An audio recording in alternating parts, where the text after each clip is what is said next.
Are you listening? Damn.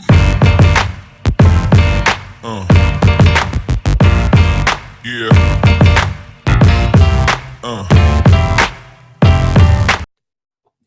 Welcome everybody to the latest episode of Boss Talks. And the reason why we do this is so you can take the reins of your own life and be the boss of your own life.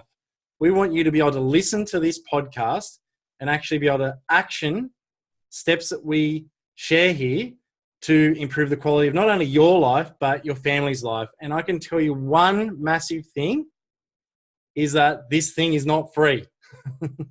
We don't charge you. All we ask is that this has become valuable for you, that you share it to someone that needs to hear it. Now, I'm going to read some stats. I've got a bit of a beam on. I'm a bit shitty about these statistics that I've found, and I'm just going to blindside Kristine tonight about what she's going to think about and do about it. So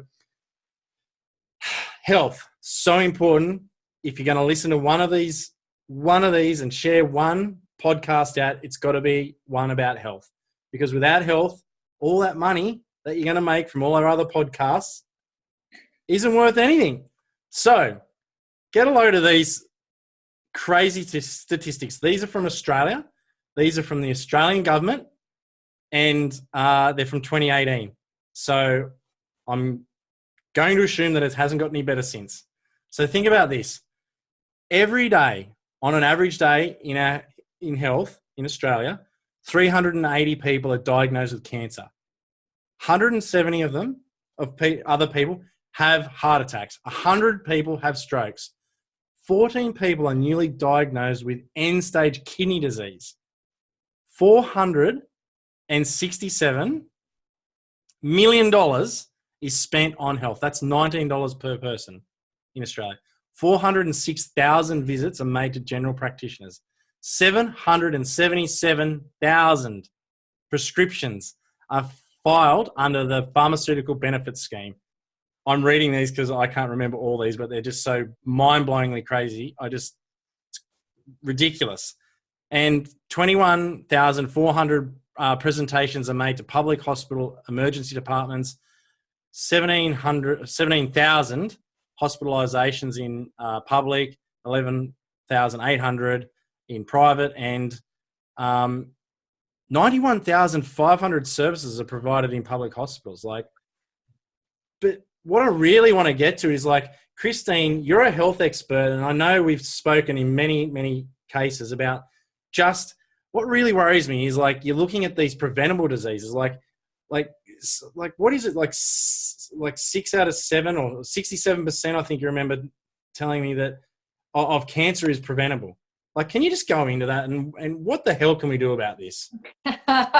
Well, Joel, oh my goodness. You know what? Those statistics don't surprise me at all, but they will surprise a lot of our listeners.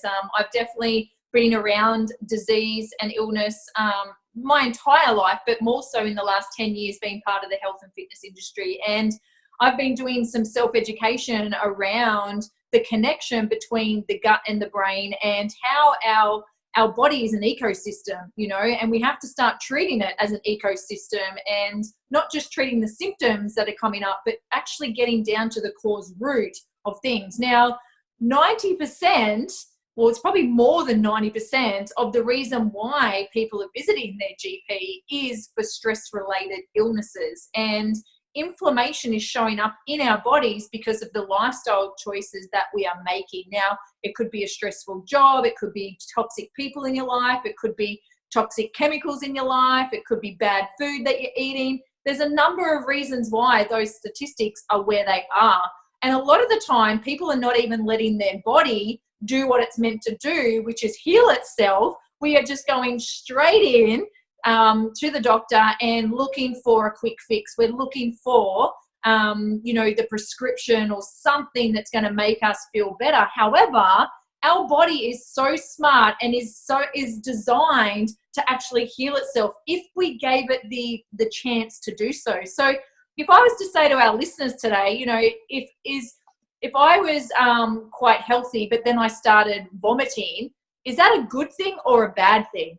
Or if I was, healthy and then I had a rash come out, does the rash mean that I'm still healthy or unhealthy? Or if I've got a headache, does a headache mean that I'm healthy or unhealthy? These are all signs that our body is communicating with us and teaching us that, something's not quite right. Now, vomiting is great. It's a good thing. We don't have to take anything for it. It's our body getting rid of something that is not agreeing with our digestive tract. So, and it's the same with headaches. A headache is just saying that we're either dehydrated or we're stressed or there's something going on. We don't need to take medication. The body will heal itself and will make sure that we get rid of these symptoms that are going on. Okay, so we're living in a time where, here in Australia, we are one of the highest consumers of antidepressants in the world. And I just can't understand that, because we live in a developed country. We have the most amazing locations and we are one of the richest countries in the world as well. So why are we all so depressed? Why are we all so, down with our moods? And it's because of the correlation between our gut and our brain. So many people link depression and moodiness with something's going on with our brain. There's something wrong. So we try and fix it. We get on antidepressants. We try and self-stimulate. We try and numb ourselves to try and fix it. But the interaction between the gut microbiome and our external environment is what creates health or disease. So it's so important for us to really take care of our gut health. And that's the main focus for our podcast today. And you're probably thinking, well, guys, how does this relate to running a business? How does this relate to me being a better mum? How does this relate to me, being the boss of my life? You know what, guys?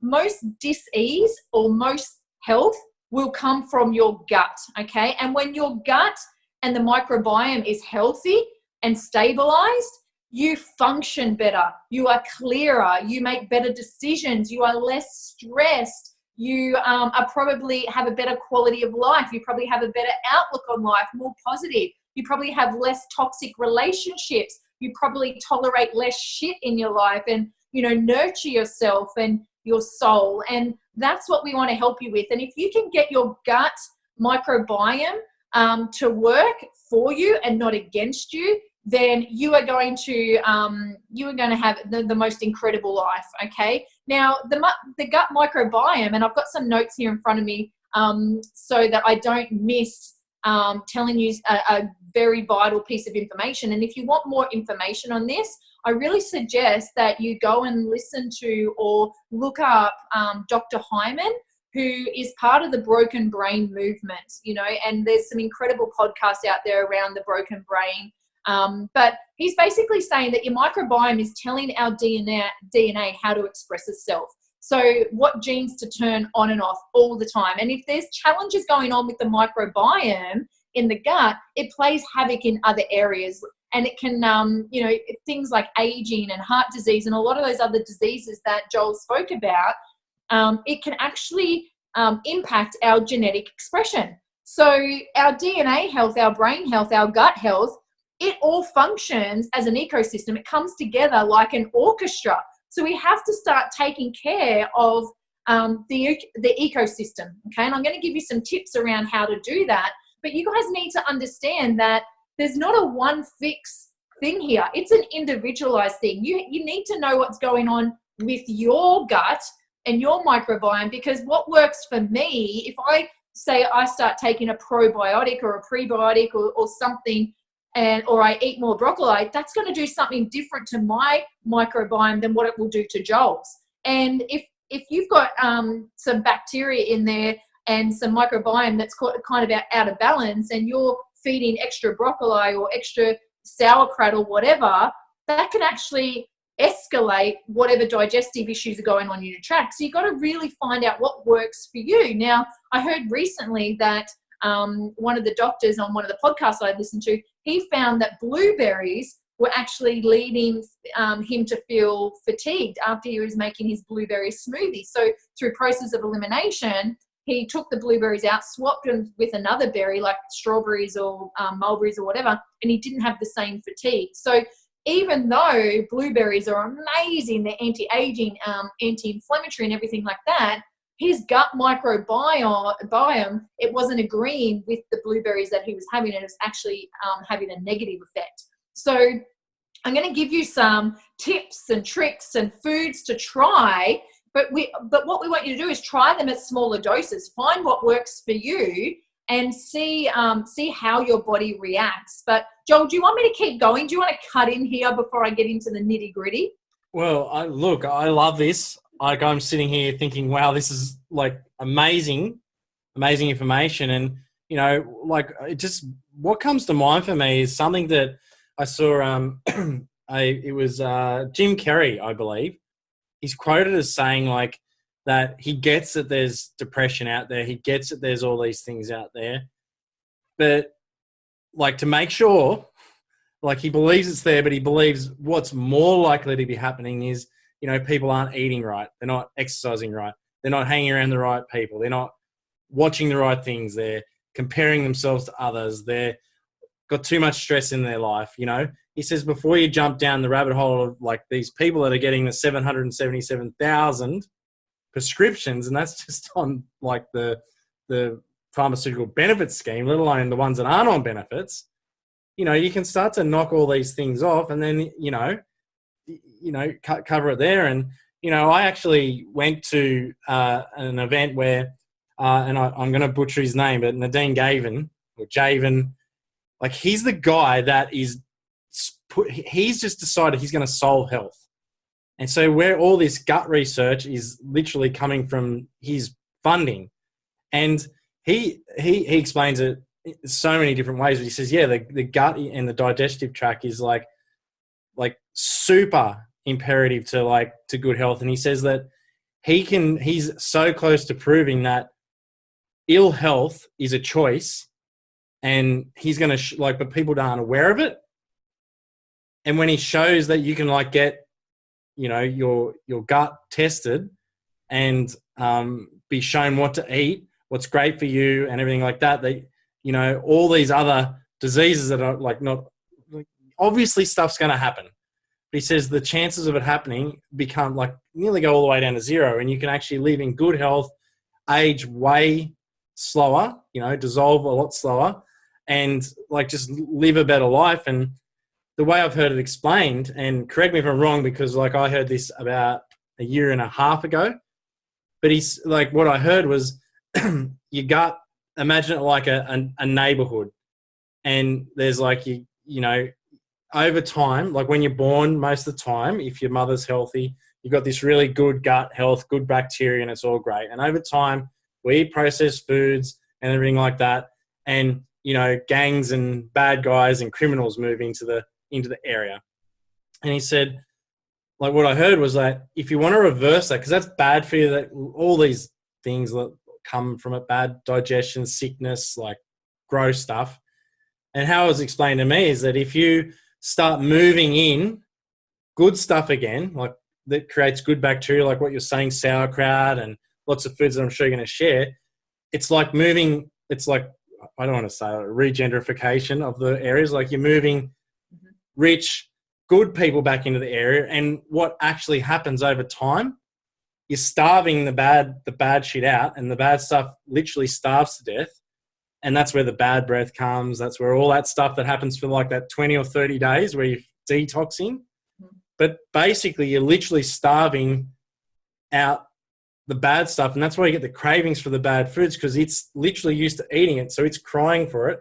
But over time, if you just eat and put the right stuff in your gut, the good stuff comes back. And, you know, you'll find that without much effort, you'll get to the right weight. You'll feel better. You'll have less headaches. You'll have, like, am I on the right track there? Oh, absolutely, mate. And that, I've never heard it put like that, but it is. It's totally true. And, you know, eating food is an experience for the whole body. And a lot of people out there are comfort eating. Now, that comfort eating is basically your body has stored a memory from past experience where it's reminding you that if you eat this chocolate bar, if you have that ice cream, you know, you're going to feel better. You're going to suppress the emotions that you don't want to feel right now, exactly what you were just saying. That's what's going to go on. So we have to start retraining the brain. We have to start going, no, I actually don't need that chocolate bar, and it's not going to make me feel better. It's just that memory. You know, you've had all those senses attached to what's going to happen if you actually eat it. So taste, smell, you know, feel, all that kind of thing. So we just have to rewire the brain, and it's not as difficult as we think. But I want to share with our listeners today that, you know, for me in particular, I want to take care of my brain. And, you know, my dad has Alzheimer's, he's got dementia, and, you know, he's in the final stages, and he's healthy. His body is healthy, but his brain is going. It is declining fast, you know. And I'm taking lessons from that, and I really want to make sure that my brain health is on point. And to do that, I need to take care of my body. I need to take care of my gut health, okay? Now, I don't know if the listeners know this, but there's 100 million nerves in the gut, more than the spinal cord. That's insane. You'd probably think that the spinal cord has most nerves in it, but it doesn't. It's your gut, guys. So all the neurotransmitters, the hormones, the signals, they're all generated in the gut, and they communicate with the nervous system, and they communicate with the central nervous system in your brain. So when something happens to your digestive tract, it can affect your mood, it can affect your memory, and it can affect how you feel on a daily basis. So if you're wondering, oh, why am I feeling like this all the time? I just feel like I'm not myself. I feel like, I don't know, I just can't be happy. I'm just always in this crabby mood all the time. I reckon it's going to be your gut. You've got to start taking care of your gut, okay? And when you do that, you're going to start feeling better. You're going to find that your mood is increased. So as I said before, most people think depression is linked to the brain, and it's not. Most of the time, in about 95% of the cases, it's your gut. So just simply by getting in a really good omega can help your gut function better and help those transmitters get from the gut to your brain better, which is going to flick the switch on, and you're going to start feeling, oh wow, I'm in a better mood. Like I'm getting the essential fatty acids in that my brain actually needs to function, you know. So we want to make sure that, and I don't know if you know this, but you know, 90 to 95% of serotonin is in the gut. So you know those feel-good hormones, everyone thinks they're in the brain. No, they're in the gut. So if your gut is feeling happy and healthy, you're going to feel happy and healthy. And here's the scary fact. Your mood, just by being angry, it can change your microbiome and produce a totally different metabolite than if you were happy. You know, you're going to produce a whole, like this is where your body is so smart. If you're scared, if you're running from something, if there's fear in your system, you're going to produce different hormones that are going to help you prepare to escape, your body to escape that fear or whatever you're running from. So your gut, guys, is so central to all health and disease. And as Joel said, health is a choice. You get to decide whether you want to be on the line over the line of disease or on the line of health. You get to make that choice every single day. And one thing we don't want you to do is try and do everything at once. There's a lot of neuroinflammation, they're starting to discover is causing and linked to so many diseases out there too, Joel. Things like that our listeners would know of are things like MS and Alzheimer's and Parkinson's and mood disorder diseases,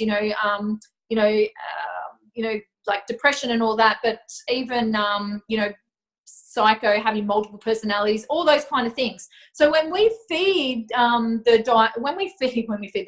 diabetes is another one that is linked to neuroinflammation. But when we feed the microbiome the right foods, like short chain fatty acids, our body will recruit anti-inflammatory cells that will help us rebuild nerves. And that is the power, my friends, of your body and what it can do. It is that ecosystem. So eating the healthy food, your body is going to respond and do what it's meant to do. It's like when we get a cut, Joel. When we get a cut, our body is so smart that it will send extra nutrients to that cut to help that body repair faster.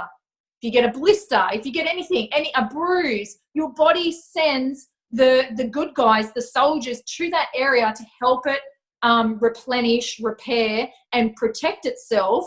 And that's that. And what happens in my body will be different to what happens in Joel's. Okay, so you have to go and get your microbiome test done. Go and get your gut health tested, and find out how your body is interconnected, how it's working, what levels are happening in your body, so that you can individually work on what's going to work best for you. Now, I just want to move into a couple of things, Joel, before I hand it over, but there's certain foods or drinks and things that you can do to help your microbiome, but also help your ecosystem work more effectively. And some of the foods and drinks are things like that are loaded with polyphenols. Okay, so polyphenols are really good for your digestion. So things like nuts and seeds and berries, green tea, even caffeine. If it's a good caffeine, like organic, without the toxins and and the mold and everything, it can be great for your gut health. Fermented foods that have like the live microbes in it, so things like kefir, sauerkraut, kimchi, tempeh, like these are beautiful foods, fermented foods. But again, don't go out there and take a massive dose if you haven't had these foods before. Start off with small doses and let your microbiome adjust, and then you can build up from there. You want to eliminate things like artificial sweeteners. If you're on things like stevia, or you think that the non-sugar Coke is better than the normal Coke, you're wrong, guys. The aspartame and the artificial sweeteners in some of these things are doing so much damage to our cells and our gut health. Drinking a little bit of alcohol, for all those that love a drink, you're going to love me by saying this, but drinking a little bit of alcohol is actually really good, can be really beneficial to your gut health. But you want to drink good quality, and if you love wine, then maybe choosing an organic wine over a normal one. There's some really affordable organic wines hitting the market that don't have as much toxicity associated with them. Increasing your fiber, that is one easy thing that you can start doing today that is going to absolutely help your digestive tract, your microbiome, and help you function better. And it will actually help increase your mood as well, which is amazing. And then there's other things, Joel, aside from diet, but we want to eat fruits and veggies seasonally. I didn't mention that either, but we want to make sure we're eating as close to seasonally as possible. But other things like yoga, meditation, and breath work are insane for improving your gut health. And you're probably thinking, oh, how can deep breathing help my gut? Guys, it is interconnected. The gut and the mind, the gut and the brain, it's interconnected, okay? There's like 400 times more messages going from the gut to the brain, but through breath work, through slowing down, through being present in the moment, just a simple process of closing your eyes, sitting up straight, taking a deep breath in for a count of 4, holding it for a count of 7, and then breathing out noisily through the mouth for a count of 8. Just doing that 5 times can help improve, like reduce stress, put your hormones in balance, calm the mind, quiet the chatter, but also help your gut function better as well. So we need to start retraining the brain, mate. We need to start focusing on our breath, mindfulness. We need to calm the mind. And when we calm the mind, we calm the gut. So like what I've heard about deep breathing, and even like just regular breathing just throughout the day, I just want to put it to the listeners that if you are in the water and you're under the water for too long and you start drowning, what actually starts happening is your brain cells start to die because you don't have the oxygen to replenish and recreate the cells, because cells die and regenerate and everything like that, right? What they've found is that just because the way we breathe now, like people aren't active, they're really shallow breathers, we actually don't have enough air and oxygen coming into our bodies to even replenish our brain cells while we're just acting normally, like just going through our normal days. So one of the things that I got taught is to really breathe into your stomach. So many people, maybe it doesn't look as fashionable. You don't look like you got this like super slim, flat stomach when you're doing it, but it's really important to breathe down into your gut, really get a deep breath happening because, honestly, someone who breathes deeply versus someone who doesn't has got more brain cells. It's really strange to say that, but yeah. And, I loved what you said about the fiber because I don't know if the listeners know this or not, and it's a bit crap to say, but many people when they die and they get autopsies done have literally kilograms, or for the American listeners, pounds of dry feces all up inside their intestines and all the way up. And that actually physically makes it impossible for the nutrients from food to actually get through, because that's where we absorb our nutrients, right? Which is also where we absorb our serotonin. So if you are not eating enough fiber and letting the straw broom go through and get rid of all that disgusting crap, how are you ever going to feel good? It's not even physically possible. And hey, we're just at the start of learning about this. And I mean, as a species, the smartest people are only just learning this stuff, but I'm not waiting to get this makes so much sense to me. It's so true. I see what healthy people do and I see what unhealthy people do. I've been on both sides. It's crazy, but add to that, Kristine. What do you say about that? Am I on the right track there? Absolutely, mate. And there's so many studies going around now where they're studying tribes and communities of people that have low levels of disease, that are living to 100 easily in beautiful health. And what they're noticing from these people, and this is all around the world, so they're looking at Aboriginals here in Australia, they're looking at all sorts of different tribes out there. And the common themes, even though they're eating different things, Joel, the common theme is this: they eat a diet full of whole foods, like plant-based whole foods, not in a package. They don't have sugar, except if they have access to honey, they'll have the honey, and they don't have processed foods.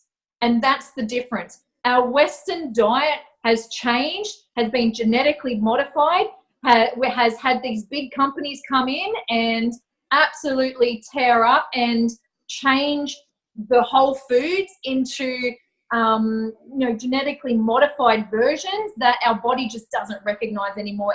Our digestive tract just can't break down anymore. And there's so many documentaries out there, guys, that are showing this. And I can't remember the foods that I saw in this documentary the other day, but they showed, it was wheat. Okay, so it was bread. They showed how commercialism has come through. Now, it wasn't through cynicism. They were actually trying to do a good thing by modifying the wheat to feed more people, right? We wanted to reduce world hunger and all that kind of thing. So they wanted to be able to grow the wheat quicker. But in that process, instead of having this beautiful long wheat that we used to have that had all these beautiful proteins and fiber and all these things in it that our body recognized and could break down, we've now got a dwarf version of the wheat that has a different protein structure now, where the main nutrients are actually removed from the wheat that actually helped us digest it. Now that part gets taken out and we're left with this commercialized version that our body doesn't recognize. And that's why so many people can't digest wheat. That's why so many people are feeling bloated or get pains from eating wheat. And it could be in your breads, your pastas or whatever. So we now need to go, okay, well, what do? Do we make our own bread from more whole foods? And even if you are picking a whole food wheat, and I didn't know this, but in whole food, let's say you're picking a whole food, a whole grain bread or a whole wheat bread, it just means that 51% is whole grain and the rest of it is made up from the white flour, the white bread, which is causing the digestive issues. So even when you're trying to do a good job, there's all these tricks that the big companies are implementing that is confusing our microbiome, that is confusing our body's health and our body's ecosystem. Now, here's the clicker, guys. You never really know if you're doing the right thing or not, but you can give yourself the best chance. Yep. You need to start trialing things and seeing what works for you. Go and get your blood work done. Go and get your heavy metal tests done. Go and get your microbiome, your gut health tested. There's so many tests out there that are going to give you a platform and a blueprint for where you're at now. And it will give you an indication of where you need to go and where you can start individually changing some of these things. And as I said, you know, just eating a bowl of broccoli may not be the thing that fixes you, okay? So you've got to get a variety of plants in, and you've got to slow down, guys. Slow down. Eat consciously. Take more, like chew your food and listen to your body. It is trying to tell you something all the time. If you have aches and pains, usually it's a referral pain, and usually it's something going on in your body. And for those people that are interested and want to read something like The Body is the Barometer of the Soul, that's an incredible book to read because it actually tells you what's going on in your body. So if you've got a headache, it'll tell you what's going on in your body. If you've got breast cancer, usually that's linked to not nurturing yourself enough, not putting yourself first, you know, not taking care of yourself. So, you know, the Body is the Barometer of the Soul is a great place. And you can even jump online, and if you've got something going on like a backache or something's going on with your ankle or kidneys or eyes or whatever, you can usually Google that, whatever's going on with the Body's Barometer of the Soul, and you'll find people that have uploaded the information where you can go, oh, okay, this is what it says in the book. Okay, yep, that's totally what's happening. So, you know, for me, I've seen people who have had breast cancer, for example, and I'm not saying this is in all cases, but for most of the people that I know that have had breast cancer, they weren't nurturing themselves. They weren't taking time out to do the breath work, the mindfulness, the meditation, the yoga. The people that I know that had breast cancer were putting everybody else in front of themselves, and then they were giving themselves the shit bit at the end of the day, or not giving themselves anything. So, you know what, guys, like if nothing else, if you take nothing else away from this podcast today, I hope you can really hear that we want a better quality of life for you, and it takes time. This is not an overnight thing. I would much rather you try and implement one thing a week and, you know, do this over time, you know, because we've got to look at longevity. We can't just look at quick fixes anymore because it's not working, Joel. Well, like, let's be honest. No one's poisoning themselves in one hit. They're poisoning themselves over time. You know, like eating one packet of M&Ms isn't going to kill you, but eating a packet of M&Ms every day for like 20 years might. You know what I mean? So, like, why not just swap those M&Ms out for not Doritos, swap them out for like some blueberries or some sauerkraut or like some of the things that Kristine said here, and just do yourselves a favor, because like over time your body can, it's amazing what you can do over a decade. But what most people do is they just want the instant, they see these things on Facebook where like, oh, people holding up a paper, oh, I was 5,000 kilos and now I'm like a bikini Instagram model. And it only took 4 weeks. It's total crap and it's not the norm. But if you give yourself enough time, what can you do in 12 months? What if you actually, instead of like doing a New Year's resolution or waiting until then, because we're getting in, at the time of this podcast, it's the start of August, why not just remember what your ones were last year and just get to it now? And rather than saying, oh, well, let's get this big by February, I'm going to be like absolutely chiseled. You just think, okay, well, what am I going to be like in 10 years? And that's really the change I've made in myself going to gym. I'm not really a gym guy. I'm a runner. And I've like let the running go because I need to focus on the gym work because I want upper body strength as I get older. But I'm just going in there and I'm doing pull-ups and I'm doing push-ups. I'm monotonously doing it every day. And I'm thinking, you know, you can look around and see these people. They probably can be Instagram models. And I'm like, oh my God, I've been going to the gym for 4 weeks and I'm not bigger and musclier than them. What the hell's going on? But I'm thinking, when you look at that guy who's 60, who's in the gym, who's obviously been doing it for 10 years or longer, and he's just been doing it every day or regularly, and he's got a better body than I do. And I'm just like, that's what I want. I want to like, and I think I've been with you on occasion when we've seen at the stairs and you see 60, 70-year-old people running up the stairs where we were running and you're going, that's what I want. I'm like, wow, me too. I want to be that age and be able to run up, 78 stairs? Are you kidding me? And fast as we were? Like, oh my God. That's what I want. So do yourselves a favor because like your body can't filter the poison and filter your blood if you're just stationary. So absolutely, mate. And you touched on a really crucial point there. And that is consistency and the compound effect. Just the way that your superannuation compounds year after year, your health also compounds, and it's either in a negative way or a positive way. You can either be feeding disease, or you can be, healing your body and repairing and nourishing it. So what choice are you going to make, guys? Because we're giving you the recipe to a better life. We're giving you the crux of how to live a life of longevity, pain-free. And you're exactly right, Joel. I want to be in my 70s and 80s and still doing stairs, still jogging, still enjoying life, doing yoga, all those things. Like, we don't have to age the way that society tells us to age, And I look at the people where my dad is in full-time care. There's people in their late 50s that are now in full-time care. And I think, I don't want that to be me. I don't want that to be our listeners. We want you to have a healthier, happier, more inspired life, but we can't do the work for you guys. We can give you this information and you can decide whether, okay, today I'm going to act on it. I'm going to implement one thing that these guys spoke about today. And if you do that one thing this week and then you change something else the following week, it's going to compound. Your body is going to thank you for it. You're going to flourish, guys. And isn't that what we all want? A life of longevity, free from pain and illness and suffering. I know that I definitely don't want my kids going through the pain of seeing their mum go through all that disease and heartache and struggle. I want to be there for them in my best physical form that I can be.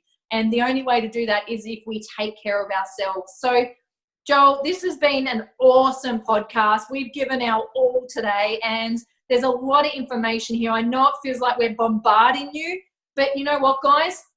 At the end of the day, it's really fucking simple. Just eat more plants and reduce a lot of the toxic things we're putting in our body. And if you do that, you're on your way to good health. So, you sort of like got me there, because I was going to ask you what are 3 dot point form tips of strategy. So you said eat more plants. What was the second one? Reduce a lot of the foods that are causing toxicity, the foods and drinks. And what's one more? The third one would have to be the breath work, the mindfulness stuff. Like, you've got to slow down, guys. You've got to stop living in the past and stop looking too far in the future and just live in the moment.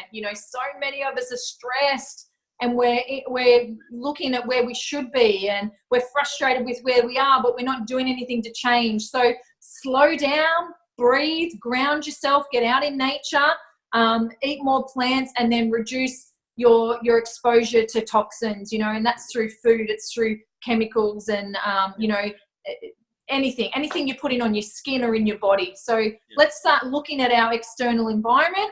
Let's start looking in how we're looking after our temple, and let's start calming down and being more present and stop being so busy, being busy rather than busy working on our own soul, our own spirit. Well, I'll smash mine out. Filtered water is number 1. It doesn't matter what you're eating, doesn't matter what you're doing other than that. If you are not drinking filtered, good quality water and at least 3 to 4 liters a day, you're not giving your body enough ability to flush out the crap anyway. I want you to eat green leafy vegetables that are also not like free of sprays and pesticides where possible. Mm-hmm. And then I want you to go walk for half an hour a day. I don't care if it's the slowest walk on the planet. Get up and go for a walk for half an hour. Give your body, and that's going to help you with breath work. If you're out of shape, walking is going to be enough to get your breathing. If you're like Kristine, maybe you need to do more than a walk. Maybe not. If you're like somewhere in between like I am, well, maybe a walk, run, or some gym work is enough, But go move your body. And if you do those 3 tips for the next 30 days, get back to us and see how you're going after that. I bet you it's a million times better. Anyway, that's it for me. Is that it from you? I just wanted to touch on one more thing when you mentioned the water. I don't think people realise how many chemicals are in their water. There's like 50 different chemicals in there, guys, and some of them are so toxic. So Joel's right. Having that filtered water is going to make a massive difference to all aspects of your ecosystem. So please, make sure you're getting good quality water in. I think that's a really good point, mate. I just wanted to, highlight that. Yeah, absolutely. Anyway, guys, if you made it this far, congratulations. And make sure you share this out, because this is something that's going to wake people up and shake them up. And honestly, we can help you make millions of dollars, but it doesn't matter if you don't have extra years in your life. And this is a podcast that is going to add years to your family, your friends, your loved ones, and your own lives. So share it out. Have a most outstanding day. Bye, guys. Damn.